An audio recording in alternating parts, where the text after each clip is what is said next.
ਅੱਛਾ ਜੀ, ਇੱਥੋਂ ਨਾ ਅਕਸਰ ਮੁਸਾਫਰ ਗੁਜ਼ਰਦਿਆਂ ਪੁੱਛਦੇ ਨੇ ਕਿ ਇਹ ਕੀ ਚੀਜ਼ ਹੈ। ਇਹਦੇ ਬਾਰੇ ਤੁਹਾਨੂੰ ਥੋੜੀ ਜਿਹੀ ਇਨਫੋਰਮੇਸ਼ਨ ਦਿੰਨੇ ਆ।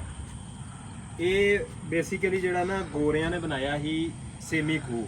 ਇਹਦਾ ਕੰਮ ਕੀ ਸੀ, ਇਹ ਨਾ ਪੂਰੇ ਇਲਾਕੇ ਦੀ ਜਿਹੜਾ ਨਾ ਸੇਮ ਖਿੱਚਦਾ ਸੀ। ਨਹਿਰਾਂ ਦੀ ਵਜ੍ਹਾ ਤੋਂ ਇਸ ਇਲਾਕੇ ਦੇ ਵਿੱਚ ਜਿਹੜਾ ਨਾ ਸੇਮ ਹੋ ਜਾਂਦੀ ਸੀ ਤੇ ਇਹ ਜਿਹੜਾ ਨਾ ਸੇਮ ਖਿੱਚਦਾ ਸੀ। ਹੁਣ ਇਹਦਾ ਵਰਕਿੰਗ ਦਾ ਕੰਮ ਕੀ ਸੀ, ਇਹਨੂੰ ਹਵਾ ਦੇ ਜ਼ਰੀਏ ਚਲਾਇਆ ਗਿਆ ਸੀ।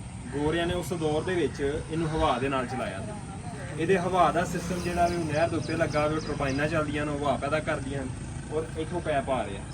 ਪੈਪ ਦੇ ਜ਼ਰੀਏ ਜਿਹੜਾ ਨਾ ਇਹ ਸੇਮੀ ਖੂਹ ਜਿਹੜਾ ਇਹਨਾਂ ਚੱਲਦਾ ਇਹਦਾ ਸਾਰਾ ਸਿਸਟਮ। ਇਹ ਉਹਦੇ ਮਤਲਬ ਦਰੇ ਸ਼ਰੇ ਲੱਗੇ ਨੇ ਕਿ ਪਾਣੀ ਘੱਟ ਵੱਧ ਜਿਹੜਾ ਨਾ ਕਰਨਾ ਹੁੰਦਾ ਹੈ।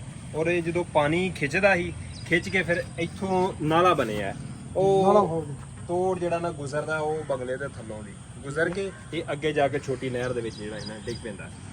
ਤੇ ਇਹ ਜਦੋਂ ਪਾਕਿਸਤਾਨ ਬਣਿਆ ਉਸ ਤੋਂ ਬਾਅਦ ਨਾਹਲ ਹੁਕਮਰਾਨਾਂ ਦੀ ਵਜ੍ਹਾ ਤੋਂ ਖਤਮ ਹੋ ਗਿਆ ਤੇ ਬੰਦ ਹੀ ਕਾਫੀ ਅਰਸੇ ਤੋਂ ਪਿਆ ਹੈ।